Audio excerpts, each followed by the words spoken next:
All right, good morning, everyone. Thank you for joining us for WECC's Reliability in the West discussion series. I am Travis English, WECC's Senior Training Outreach Specialist. Today is May 7th, and we appreciate you joining us for our summer outlook. We're going to take a look at our antitrust policy. All WECC meetings are conducted in accordance with the WECC antitrust policy and the NERC antitrust compliance guidelines. All participants must comply with the policy and guidelines. This meeting is public. Confidential or proprietary information should not be discussed in the open session. This webinar is also being recorded and it will be posted publicly. By participating, you give your consent for your name, voice, image, and likeness to be included in that recording. WECC strives to ensure the information presented today is accurate and reflects the views of WECC. However, all interpretations and positions are subject to change. If you have questions, contact our legal counsel. With that, I'm excited to bring on Sunny Wescott. She's the Chief Meteorologist at the U.S. Department of Homeland Security, CISA.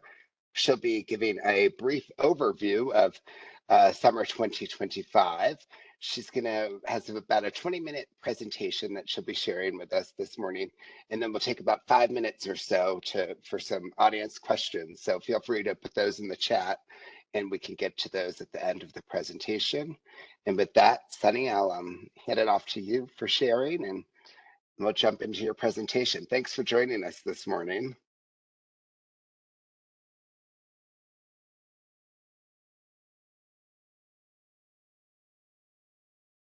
We're good. You're good to go. Marvelous. Okay, so hello everybody. So Sunny Wescott going to be talking to you about some of the new research that's been developed that's going to be applicable for this year, as well as some of the different forecasts that are already out. So you're going to see here what we're looking at for our 10 warmest years on record, where our last 10 years on record. So we're looking from 2015 to now for the hottest records. Subsequently, this year is that little black line at the top, and what we're going to be seeing from that is that temperatures are abnormally high. Still, the only year that was hotter is 2024. So that stacks us at a very notable increase from most recent records, which means all of our storms will be able to take on even higher records as well as we go forward. Some of the interesting aspects that you may not be taking into account if you are looking at model forecasts, if you're looking at storm projections, if you're wondering why these events are notably increasing across the board. This is a new study that I helped to perform. Looking at the automated sensors across the US, you'll see that all of those automated sensors are reporting that the highest high and the lowest low that the atmosphere is producing, that's a global scale, but this is applicable solely to the continental US, are increasing in differences. Now, what this means is that your storms are now able to be even stronger, and that your winds, both ahead and behind the storms, are going to be notably stronger. So as we're going forward, to keep this in mind, that what is occurring at the top of the atmosphere, having cascading impacts down here at the surface. So when we're looking at what all trend-wise that comes with, if we're saying we're going to be seeing stronger winds, changes in our precipitation, because those are affiliated with our lows. If our lows are going to continue to slow down, deepen, become stronger, that means that the area between the lows will continue to dominate at more intense rates over larger areas. So what this means is we're expecting to see high pressures be a huge issue this year going into next year. What that looks like is heat domes. It looks like stagnant air advisories. It looks like the lack of any notable precipitation for far more extended periods than what we're used to. And then when we do see rainfall, we are likely going to be seeing that this rain is going to come in flash flood increments to a lot of areas where the soil's already dried out, thereby not being absorbed by the soil, adding to the overall drought conditions despite the rain having occurred. So when we're looking at where we're losing a lot of the water out west, we're losing a lot of it to evapotranspiration, which is that high heat, stronger wind, lack of absorption by the soils and the vegetation. So if we're talking about trend changes at the upper atmosphere, shifting all of our water cycle, this is really where a lot of that applicability is going to come into play this year. We are expecting for the temperatures to be very high, like most recent years. And that, as you may have already seen for the desert Southwest, the drought is already well underway, many of them with the have and have-nots of winter. Even those with the haves, even those that saw notable snowfall, they saw too much at once. The temperatures climbed too quickly, and they saw a lot of snowpack melt kick off too early on into the year, or they saw too much in the way of avalanche activity, lost a lot of that snowpack in the stability of the snowpack. Now, this isn't just here in the US. We've also seen this in India and Pakistan and in Russia. So we're able to look abroad and see what happened to their winter precipitation that matches ours to see if this is a trend that's occurring across the northern hemisphere. And it is. So as we go forward, this is definitely something that's going to continue to expand as a risk. Some of the other additive threats that we have from this is that the drought's going to extend longer in the year than what we're used to. So we are expecting for the monsoon to be more damaging, and we're expecting for the total amount of drought to increase in area as well as intensity. So some of the other implications from this is going to be anybody who goes outside to operate in any capacity as we go forward this summer. The difference being between NOAA and the Farmer's Almanac, both are stating that it is going to be a record-breaking hot year, and we look to Australia as a good indicator for what we're expecting for our season, as they're one season off from us. So they're entering into their winter. They just finished out their summer. What we're looking at is record-breaking temperatures because they saw record-breaking temperatures. They also saw a significant increase in lightnings, and they saw 3 feet of rain come down in a single storm event. So if they saw that just over the last couple of months, that definitely puts that on the docket of our concerns for our summer. Is we're going to see too much rain at once, too much heat, and then we're going to see areas seeing longer than usual periods between those rainfall events. Subsequently, all of your operators going outside, either in restoration work, in repairs, in any level of new installations being put in first responders being called in, any of them that are outside are going to be facing threats to their body that they may not be as prepared for as usual, because the temperatures are likely to catch them off guard, as is the higher humidity rate from the evapotranspiration that's already underway.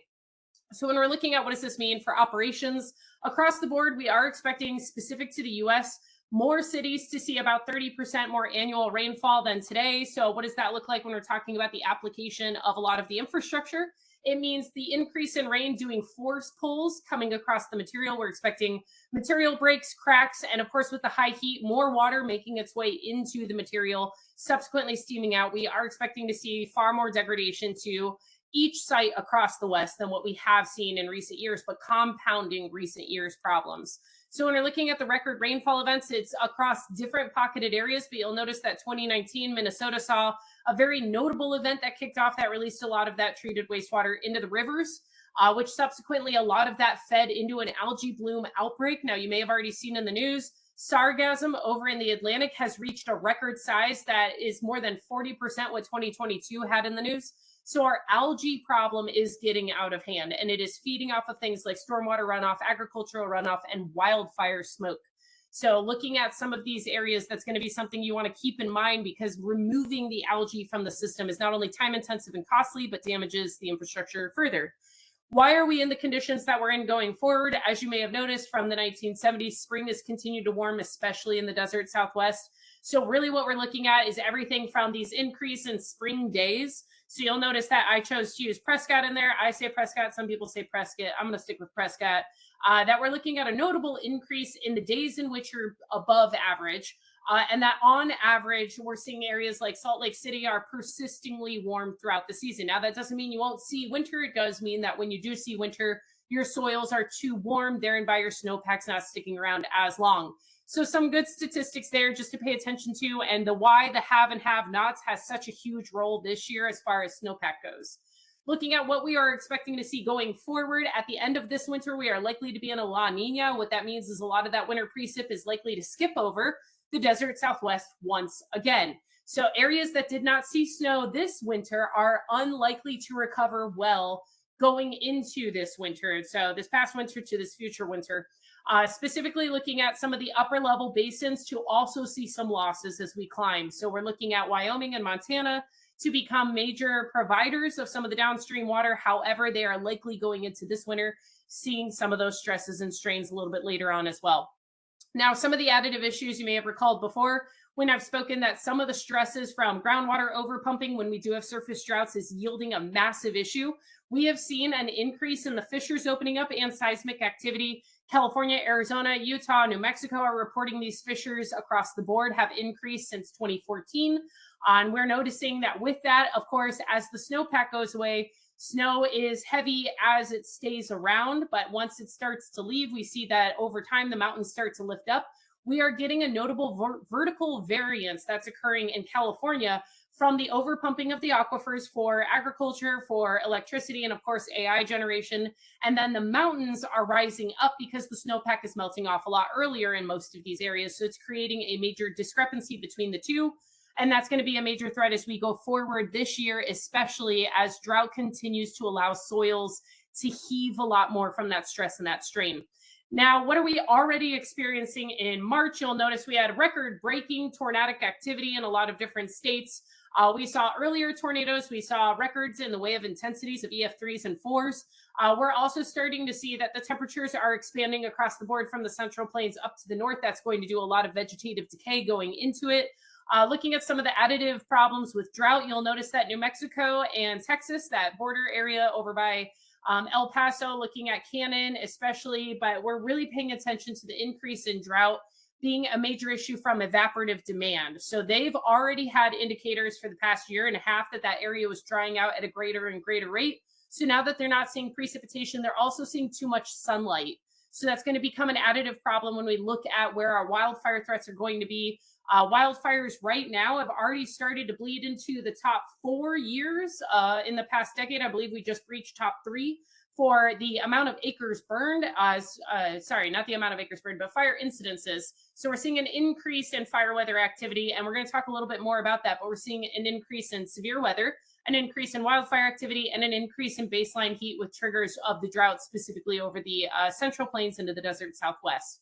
Now, again, when we're talking about why should we be paying attention abroad, you'll notice temperatures are happening on every continent. We saw record-breaking temperatures in UAE. We saw them across Europe. We've seen them in Australia. So this is becoming a really good indicator for what we're set up for the summer. These areas are already reporting that they have triggered of heavy rainfall events that are additive from the extreme heat, which makes sense when we start to look at that high heat, high humidity sauna effect. And then subsequently, the oceanic warming and the waterway warming is fueling a lot of the thunderstorm development and is likely going to become a major problem set when we look at tropical weather going into the tail end of this year. We are looking at the Gulf of Mexico being a major problem set. We're not expecting as much in the way of tropical cyclones in numbers, but we are expecting to see notably stronger tropical cyclones, so a trade-off. Some of the other things to be aware of is the Southern Hemisphere reached a new record for the amount of tropical cyclones present at one time. So if the Southern Hemisphere is an indicator for our season, then that's just something to be aware of, is we're likely to see surges of activity where everything's occurring simultaneously. So tropical weather, drought, fire, and thunderstorm activity likely to all become additive threats, making it very difficult to find resources because you'll be competing with the other countries who are also getting hit with the same weather events going forward. So when we're looking at, of course, the eastern half of the US getting slammed with all of the severe weather, we're also looking at areas in California and Utah for tornadic activity most recently. So from January to now, you'll notice a major increase. We've also seen increases in hail size. We talked about this before. DVD-sized hail happening here, hail happening in France, hail happening in Russia, blizzards happening in Russia, ice storms happening in Michigan. What happens abroad happens here. So when we're looking at what does this mean for evaporative trends, you'll notice our wind reports are going up, only having been beaten by 1 year. And that 1 year was 2011. Severe weather, same thing for count of tornadoes. Only 1 year was worse, same year. So when we're looking at what does it mean to be compared to 2011 for severe activity, it means that you're going to find that your compacts, any of your agreements with the other states that are on the other side of the Rocky Mountains towards the Appalachians, going to be streamed this year.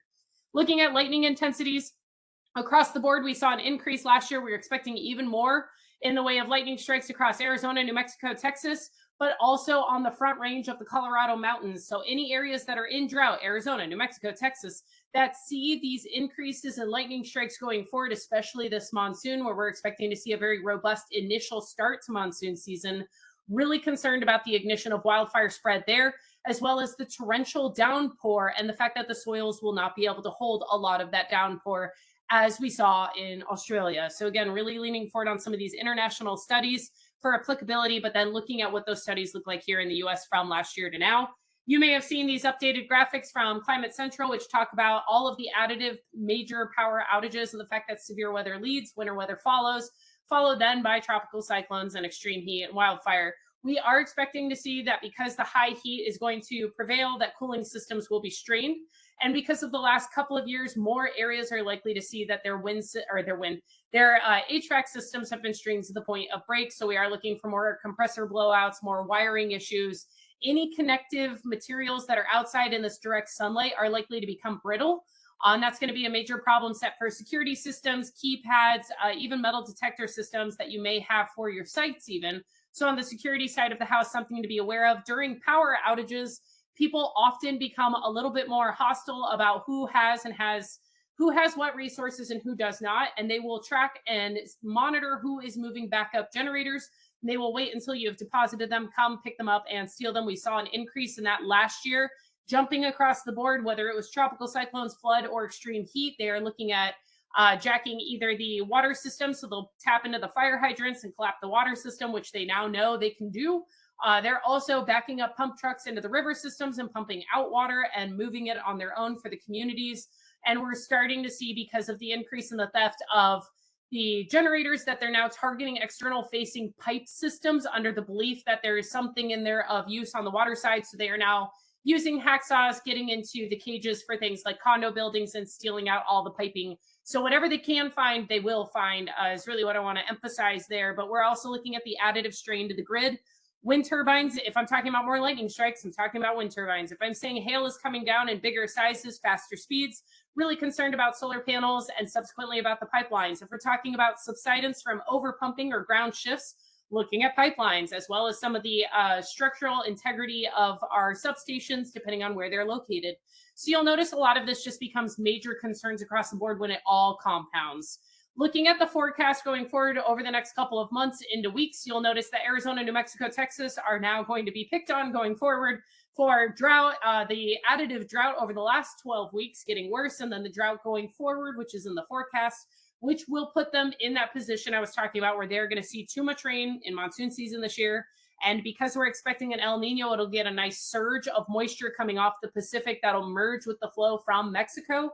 So expect to see Southern California play into that as well. So this additive threat, we're not going to have enough moisture that's coming down the system, and then we're going to see too much rain that's not going to make its way into the beneficial basins. It's coming down too fast. It's going to change some of the way that the river shape, very similar to what we saw with Hurricane Helene. It's going to change some of that shape, and it's going to deposit more sediment than usual this year into the river system. That's going to become a capacity threat going forward into next year.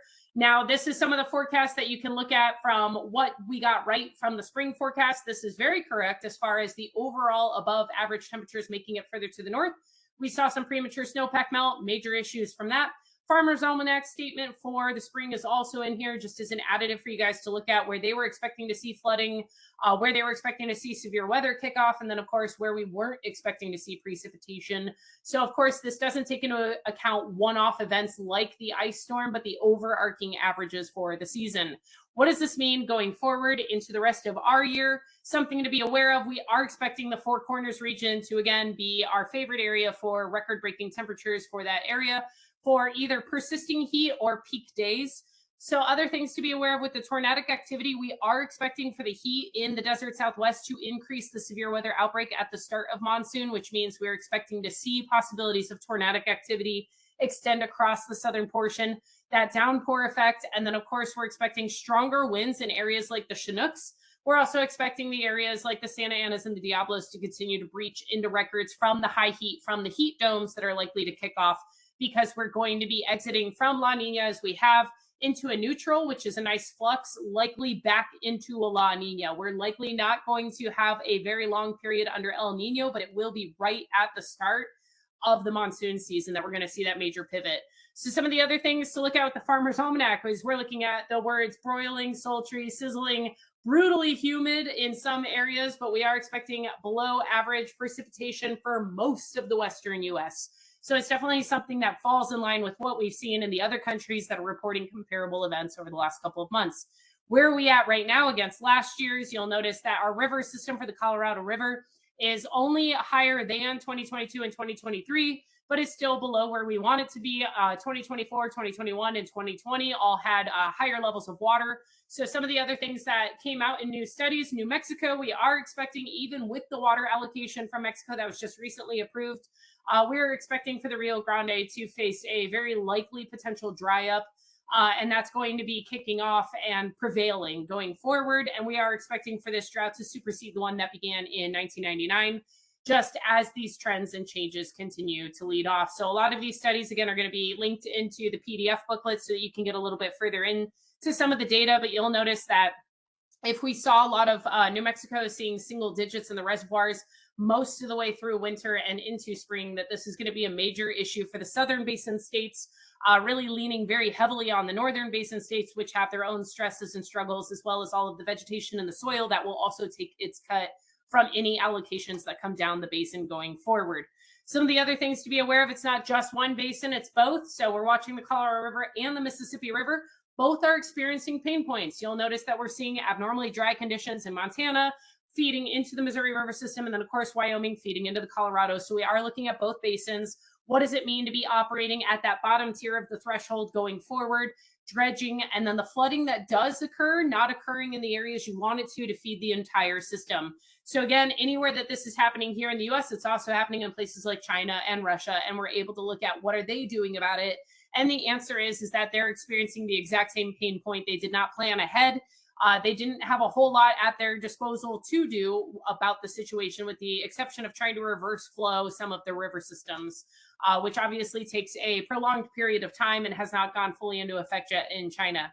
Some of the other things to be aware of when we're talking about have and have-nots is that where we're at right now with the snow levels is notably less than where we were at the beginning of April. So we have lost a lot of snow in that period of time. We're looking at the Four Corners region being incredibly problematic as we lead into the season for what they were able to capture from what was provided to them. We're also looking at areas like Washington to see higher than usual drought situations because the precipitation from the incoming systems is just not at the same density that it used to be. A lot of that moisture is moving into other portions of the basin, like up and into Canada. Some of the other things to look at as we go forward is that the pocketed areas that are seeing more precipitation often are not as connected to the system as we would like. So this is going to become a major issue where some areas are seeing a surge of precip, but they're unable to offload it into a beneficial basin. So where are we at right now? You'll notice Elephant Butte is our lowest on this map, followed by Lake Powell, Lake Mead. And then subsequently, we have some areas like Shasta that are doing fantastically well. The Upper Snake System doing really well, but we are noticing that drought developing and expanding going forward is likely going to eat away at some of that water in the reserves because the vegetation is going to take a larger than normal cut this year. It's been incredibly dry in some areas all through winter. Areas that don't take their cut of the soil will create turbidity within the water, and that's going to be an additive issue as well. Some of the other things when we're talking about evaporative demand, we're losing areas of groundwater. You'll notice it in the trees and the vegetation, and through these maps, you're able to see, well, if the groundwater levels are plummeting, if I'm digging wells and I have to dig deeper and deeper and deeper, your tree roots are unable to tap that water, which means the trees are likely decayed in many areas at greater than usual rates. Recommend looking back at some of the satellite imagery for some of the vegetation that showed early fall signs that started changing colors earlier on in the year, and then to annotate that they were stressed, they were strained, and they are likely decaying faster. What that means is more branches down, more debris and floods, and of course, power outages from tree falls onto the power lines. So this is going to become an issue again, desert Southwest, and then of course, looking at Washington State, because Washington State is seeing worsening conditions in some of the key areas of their basin. Also, of course, looking at some of our neighboring states, the Great Lakes region not doing too hot in the way of evaporative demand and soil moisture loss recently. So we are looking at wildfire threats extending essentially from Illinois all the way over to the coast. Some of the other problem sets when we're talking about wildfire outbreaks, we're expecting the entire West to play the ball this year. That means that wildfire activity, once it starts, is likely to become highly expansive. You'll notice the Appalachian Mountains have already seen a notable increase in their wildfire activity this year, and that some states that don't usually burn have been burning. Florida's been burning pretty continuously at this rate. We are expecting for fires in areas like Michigan. We're also expecting Hawaii to catch fire once again. As soon as one kicks off, it is likely to grow significantly because those winds are persisting too strong on windy days, and it is likely to contribute to a lot of that explosive growth at the same time that Phoenix had its earlier 100-degree temperature reading in 7 years. And that happened on my birthday this year, and I'm from Phoenix, so I feel like I partially contributed to that. You're welcome for the heat.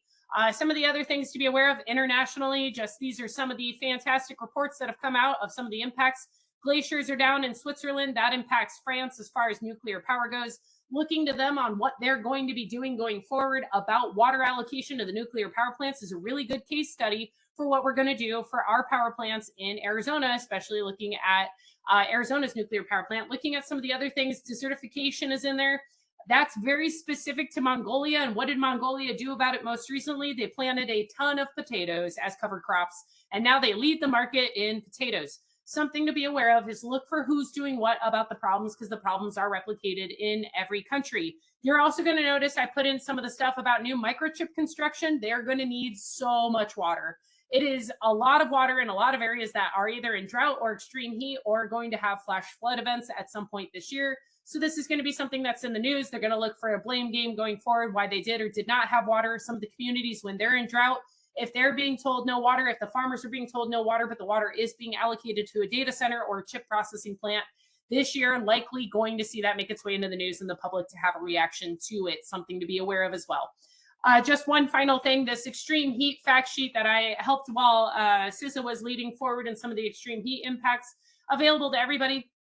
Some of the other additive things, all 16 critical infrastructure sectors take some level of damage from extreme heat, but the additive issue of needing more water during extreme heat is going to stress and strain the pipe system in a whole new way this year, because those pipes in areas in Nebraska, great example, had a major temperature disparity in February, where the lowest temperature to the highest temperature in February in Nebraska had a 104-degree difference. So that's the largest temperature disparity that we have seen in that short period of a time. So a lot of our materials took hits from the fluctuations of extreme cold to extreme heat on the tail end of last year's stresses and strains as well. So that's 25 minutes of a quick outlook and some of the additive research that's going to come into play this year. And if you're like, Sunny, how do I get more information? There's my contact. There's also a QR code that goes to a large repository of some of the other presentation decks that are either notably larger or some YouTubes that are out there that I've amalgamated over time and have put into one centralized repository, as well as some beautiful power outages maps from 2018 to 2020.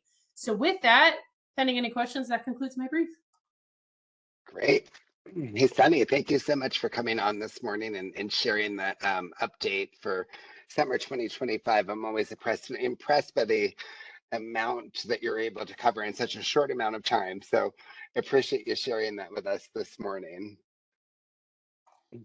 And for our audience members, you can access Sunny's presentation in the chat.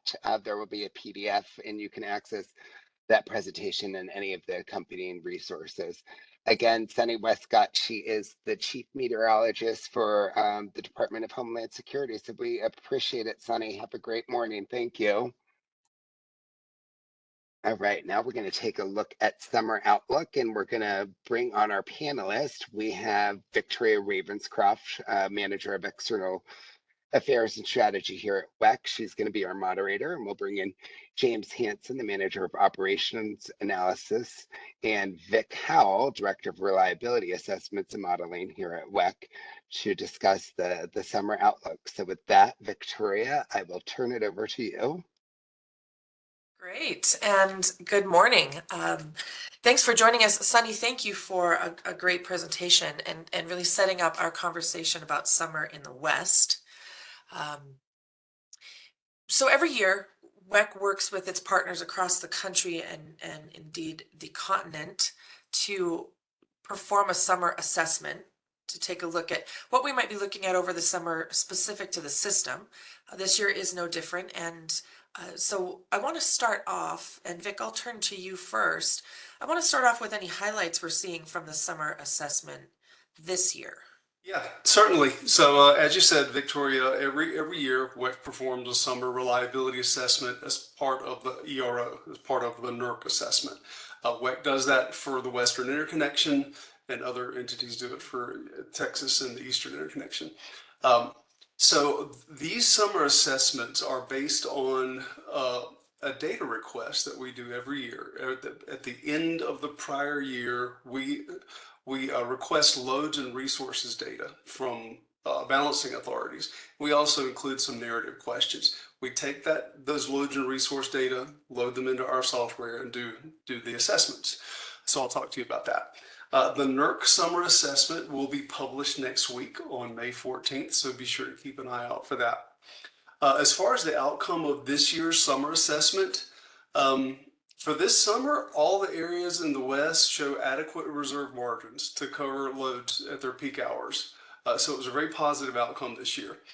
Mexico is being highlighted as an elevated risk due to its history of energy emergencies during the summer months, because they rely on internal generation and imports from the U.S. So any impact to them, like a generator outage or a transmission derate during those summer months, really affects their ability to maintain generation for real-time demand and contingency reserves, which then places them in an energy emergency. As far as other results go, we're seeing that solar and battery resource additions are doing a good job at reducing the energy shortfalls associated with supply variability and demand spikes. In fact, this summer's results are probably some of the most reliable results we've seen in a few years, and it's likely because of the amount of generation that's been installed of late. And while there has been a lot of generation installed, supply chain issues continue to impact the commissioning of new generation resources, and it impacts doing maintenance and upgrades on aging resources and infrastructure. So some of that work is being delayed due to these supply chain challenges. In fact, delays on getting a specific part for one case resulted in a generation asset being unavailable for 9 months. So that was pretty impactful. Additionally, several utilities have expressed concerns over the way the recent tariffs might exacerbate supply chain challenges. So we're hearing more about that. As Sunny mentioned, extreme weather continues to be a major risk. Growing wildfire impacts, drought, extreme temperatures over an increasing number of days. And the West is no stranger to heat waves that can result in prolonged periods of elevated demand. And they also cause derates to thermal generation, so this can reduce the import capability from neighboring areas. So that's a summary of what we're seeing in this summer's report. Vic, are there any notable resource retirements or additions, any big plants that are set to retire or come online this summer?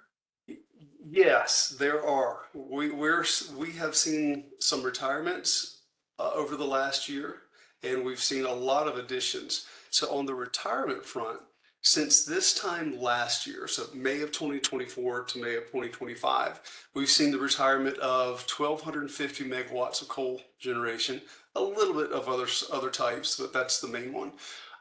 Looking a little bit forward in time, between now and September of this year, we're expected to see another 1,350 megawatts of coal generation retirement.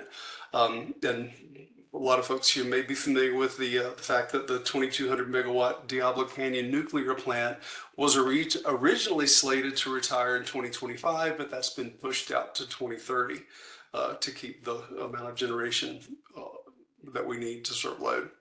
On the resource additions front, we're seeing a tremendous amount of solar, battery, and wind additions. And this trend is really continuing through the summer of 2025. So since this time last year, we've seen roughly 24,000 megawatts of capacity additions. 2/3 of that has been solar and battery. And again, between now and September of this year, we're expecting to see another 16,000 megawatts of capacity brought online. And again, that's 2/3 of it is solar and battery generation. Okay. I want to talk a little bit more about the solar and the larger IBR, but before we do that, I do want to touch on load increases. Large load is something we've talked about several times on this series. I know it's in a lot of headlines and on a lot of people's minds. Are we seeing any indication that large loads are coming on this summer that might be of concern? What do we know about the large load situation? Okay, well, sort of stepping back and looking at the load in general, if you compare the forecast from last summer, summer 2024, to the forecast for this summer, we're seeing an increase in energy demand over the Western interconnection of about 2%. The summer peak growth for the Western interconnection shows an overall increase of about 0.2%. So more energy demand than peak increases. The Rocky Mountain region is showing the largest year-over-year increase on a percentage basis, And this is, to your point, being driven by increased electrification and anticipated large load interconnection. Mexico is also seeing a notable increase, which is the result of incorporating recent extreme heat events into their forecasting. But specifically to answer your question, while we don't have specific information on large loads that are expected to be connected for this summer, we have some interesting information that sort of looks out more broadly at the coming 10 years. And I won't spend too much time, but it's really interesting information. So based on responses that we received from BAs in the West, large load demand could reach up to roughly 8 gigawatts for a given hour for year ending 2024.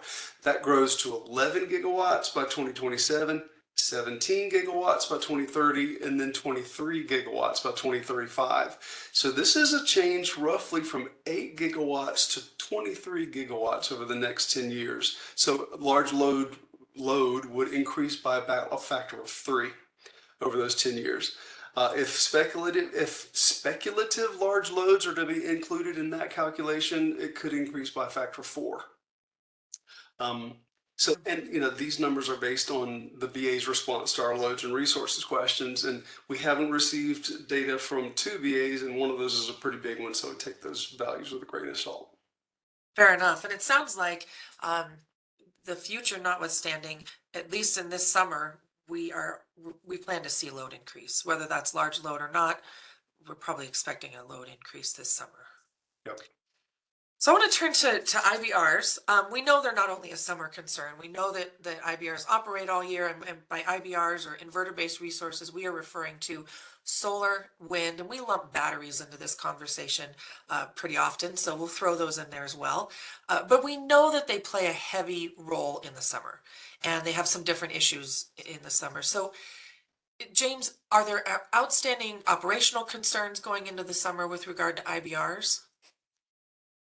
Well, when we think about IBRs, there's been a ton of work that's been done over the last several years within industry. So we've one thing of note is that in 2024 we saw 5 IBR reduction events that exceeded 500 megawatts or more. One of them was the second highest reduction that we've seen in the Western interconnection. The highest was Blue Cut back in 2016. So these reductions are still happening, and there's a lot of work that's been put into interconnection agreements to try and address these performance issues, and yet we are still seeing new resources exhibit behavior that they should not be. So I guess I'll highlight one event which was pretty unique to last year, and that was it happened after the solar fleet had ramped down. No solar generation taking place. A normally cleared fault happened on the system, and we lost 700 megawatts of IBR resources. These are batteries and wind that responded. So any type, it's not just solar. Most of the events that the system disturbance reports have been written on have been for the photovoltaic solar. But any IBR resource, if you don't have the settings properly in place, can reduce output, and that puts a strain on the rest of the system. Those 700 megawatts, 1,000 megawatts goes away. Demand needs to meet gen, and that generation needs to be coming from somewhere else. We need to be able to get the performance of these IBRs in a place where we're no longer seeing these. So FERC Order 901 is doing a ton of work on that front. So milestones 1 and 2 were completed in 2024. Those ended in the creation of PRC 28, 29, and 30, ensuring that there is sufficient monitoring equipment in place. In a lot of the disturbance reports that in previous, we've requested give us the highest resolution data that is available to you, and we would receive 5-minute data. These are events that happen within cycles. So 5-minute data is worthless and we get no helpful information in determining what happened at that plant. So that's 28 will ensure that that information is in place. 29 is some performance criteria, and 30 is a requirement for a plant to address settings if they've responded inadvertently to or responded in a way to a system fault that they shouldn't have, and they have to create a corrective action to that, and they look across the plant and as well as their entire fleet to make sure that they're not susceptible to those type of issues. So there is a lot of work. We're hopeful that we're getting some improvements as far as that goes. A big kudos to California ISO and their effort that they have in place to address these type of events. They are working one-on-one with plants that display this type of behavior and identify what settings led to the reduction.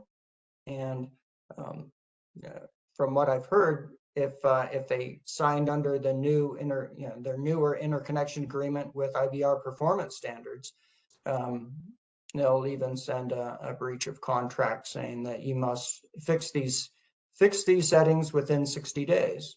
So they understand the importance of it. They've developed a really good process, and I'm hopeful that we're going to see performance in the IBR fleet moving forward.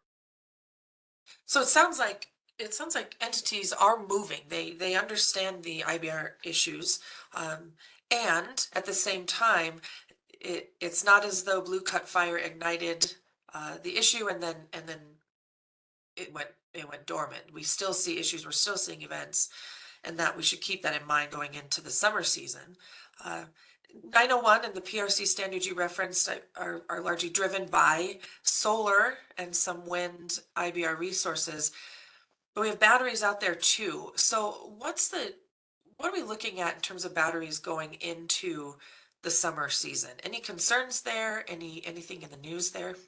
Well, thing to remember is batteries are an awesome resource that's being added in levels that, in 2020 we had almost no battery connected. Now we're between 12 and 15,000 gigawatts in the interconnection. 12 to 15 gigawatts, sorry, in the interconnection. So we're developing a significant amount of resources. Their ability to help with ancillary services is incredible, and we are seeing the frequency recover much quicker than we have in previous history. They can provide that support very quickly and get those frequency levels to pre-disturbance levels very quickly. The NERC-RS is doing some great work with that, as well as the WECC performance subcommittee. These are a resource that before they can provide those resources, before they can provide that support, they must be charged. So if there's a shortage in energy, that's a potential risk to them.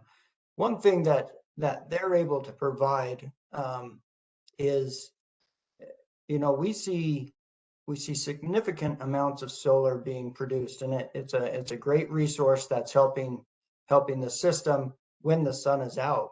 But that solar ramps down while demand is still very high during summer evenings, and that's what got us in trouble in 2020.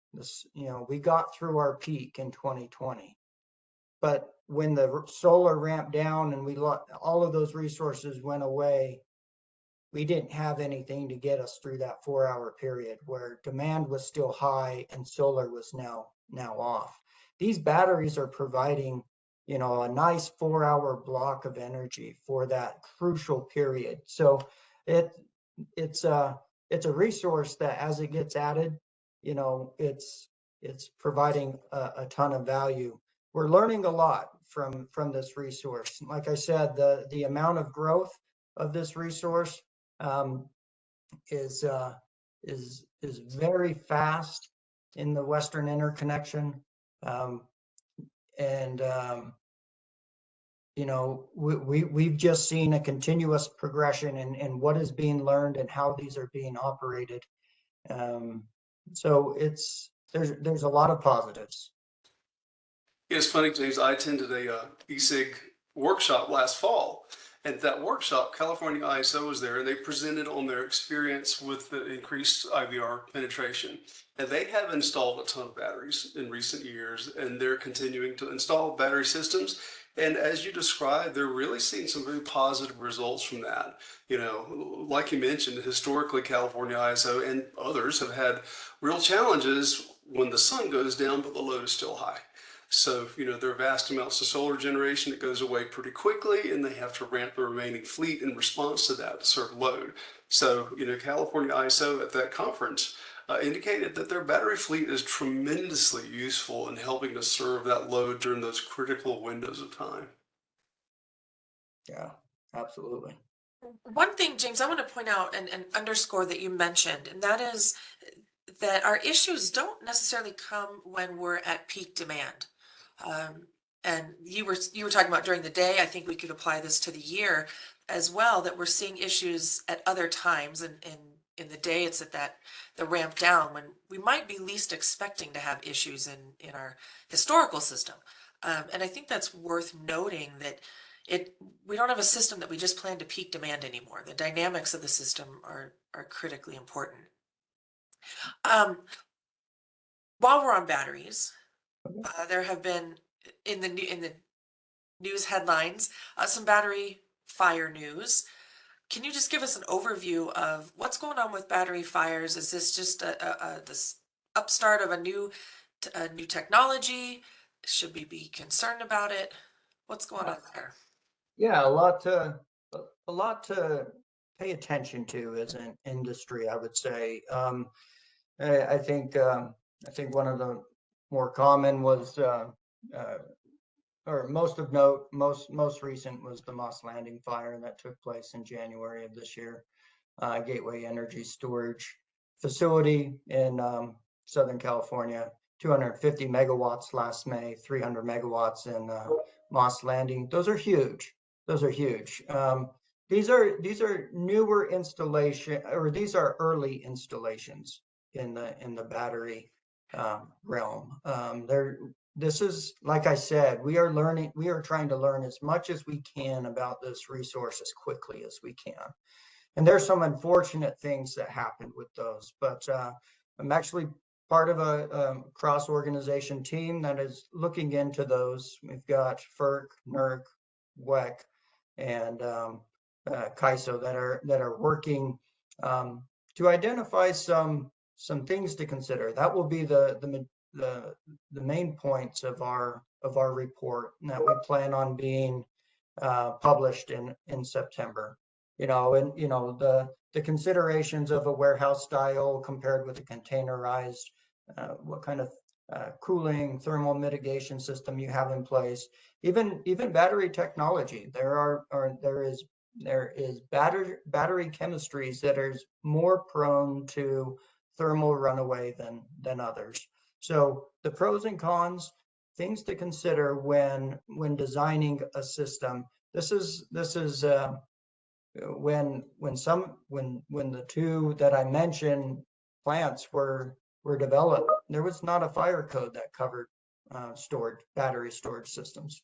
So even, you know, related industries are learning as much as they can. Fire code's already on its third iteration of, I believe it's 855, that is centered on battery energy storage systems. So within 5 years, they're on 3 different, you know, they've refreshed a code 3 times because they're learning as well. So batteries are a huge resource. We're going to learn as much as we can from them and get that information out. So these installations can be as safe and reliable as possible. Sounds like we're learning at a rate we have probably never learned before, given the rapid deployment. I just have one wrap-up question that I want to, or clarifying question from the audience. James, could you just briefly define what you mean when you say an IBR reduction event? Oh, sure. So we've got, we're running a system, and there's going to be faults that happen on the system. The faults that we're talking about are the fault is initiated, it's detected by protective relays. It's those relays send signals to circuit breakers, and literally that fast, the fault's being cleared from the system. That's how fast our protection systems work in a normal situation. In all of the events that we're talking about, they're those normally cleared faults from the system. Yet there are settings within these inverters that will say reduce output to 0. We saw voltage, and during a system disturbance, you'll see a dip in voltage. These inverters will say voltage reduced below 0.87 per unit, stop output. So those inverters, those solar plants will stop injecting current onto the system. So we've just lost, 500 plus megawatts of solar reduction because there's this setting in place. And these inverters have amazing capabilities. They don't need to, if it were to protect the inverter from hurting itself, we would say we've got to accept that risk, but it's not. There's no threat to the life of the integrity of the inverter. So this is a setting issue. This is a setting issue, and we can improve those settings to where we can have those faults. We know they're going to happen, and not only will those plants stay on and not reduce, these plants actually have the capability of providing disturbance support, injecting reactive current instead of just real current is an example of that. So we're not tapping into the capabilities of the IBR fleet as much as we could, and that's improving as newer installations are coming on. But there's still such a legacy issue. Now we're trying to address those issues. Okay. And then we have a question in the chat that has to do with the events that are happening in foreign places like Spain. And I'll just go ahead and answer that one, that we don't have a lot of information on that. We are interested in learning more about what happened and why, and we're interested in tracking down factual information, not necessarily news headlines or any of the fear mongering that might be out there. So at this time, we don't have any answers or insights into what's happening overseas. We are certainly watching it. And as Sunny pointed out, what happens overseas we are not necessarily immune from. So with that, I want to turn quickly to operation of the system. Our system has operated in flow patterns of a certain way for a very long time, and in summer we're seeing some changes to that. James, what are we seeing in the changes in terms of the flow on the system, and what might we expect during the summer this year? So yeah, just to kind of paint the picture, traditionally we've seen a lot of the traditional flows on our major lines on the western part of and that's the stronger part of our interconnection, and bring in energy from the Pacific Northwest down to load centers in California, and that's kind of the traditional north to south flow. With so much solar penetration in California now, those flows are now moving south to north, and it's creating operating conditions that haven't been studied as much as that traditional north to south type of pattern. it creates congestion in areas that typically, that wind flows are coming the north to south direction, typically weren't seeing those type of congestions.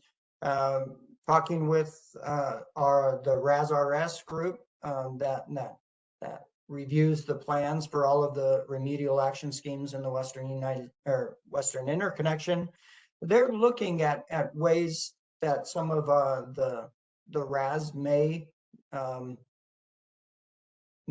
be operated differently, or some of the settings may be changed. And there's also an ECC,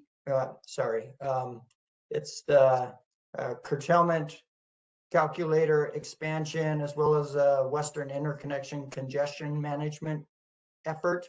This is a NASB standard that's being worked on right now. Steve Ashbaker within the WECC staff is kind of leading that effort. And that congestion, those efforts are aimed at relieving congestion, not just in typical parts of the interconnection, but throughout the interconnection as well. So those are some efforts trying to address the change that we're seeing. It is just a natural response to the change of resource mix that we're seeing. So, are we looking at this, Vic, from the assessments perspective, this change of flow on the system and what that might mean going forward? Yeah, it can be included in our assessments, and also, we've really been focusing on developing a lot of models to reflect those south-north flows on the COI. We've been doing that for a few years now, and we're continuing to develop those. For 2025, we're actually developing a couple different models to reflect those changes flows. So every year we typically develop 11 different cases for the year. This year, 5 of those 11 cases will reflect some kind of variation of south to north flows on the COI in combination with like low or zero flows on the PDCI DC line. And that, every year we collaborate with stakeholders to figure out which cases we need to develop and the characteristics of those cases to make sure that we best meet the needs of the broader stakeholder community. So these cases are ever evolving to best meet those needs. All right, just keeping an eye on time. I don't think we can leave without a closing statement from each of you. I don't want to short shrift wildfire, but we know it's out there. I know WECC has talked extensively about wildfire in years past, and whether there's a direct threat to system elements or not. We have stated that it does cause system conditions, and the system conditions cause us to derate lines, and so it affects the system as a whole. Last statement from each of you on wildfire before we close it out. James, I'll start with you. We as an industry are aware of the challenge wildfires pose. Billions are being spent on hardening projects, and we are seeing more public safety power shutoff programs being developed within entities throughout the Western Interconnection. It used to be the big 3 in California. Now there are over 25 throughout the Western Interconnection. And it's to protect our customers in certain conditions. We want to keep the lights on, but there are some conditions that the best thing we can do to keep our customers safe is to de-energize certain lines under certain conditions. There's a lot of that, and that's taking place. I'll give Vic the last minute. So. Yeah, just very quickly, wildfires have been a challenge for a long time, and I think the industry has learned a lot about how to better posture the system to address those. We're continuing to get better at it. Great. Thank you, gentlemen, so much. There's a lot, as we saw from Sunny and from what we talked about here, there's a lot to be mindful of going into the summer. I'm taking away from this that there are a lot of people looking at what we need to be looking at going into the summer. We're in for changes. Change has been the status quo, it seems like, for the last half a decade at the very least. And we're going into summer with that in mind. Travis, I'll turn it back over to you for a quick minute and a couple announcements. Great, Victoria, thank you for leading us through that conversation. Man, that went fast. So this hour seemed to wrap up pretty quickly. I appreciate James and Vic, you guys coming and sharing that. And again, Sunny Wescott, we appreciate you helping us out. Appreciate everyone logging on today. I did put some links in the chat for resources, so you can view those there. We'll also post this recording to WECC.org. I know that there was a lot covered today, so it will be posted to WECC.org and our YouTube channel as well. So you can go back and access the information there as well. So with that, thank you so much, everyone, for joining us this morning. And you guys have a great afternoon. Appreciate it. Thank you. Bye, everybody.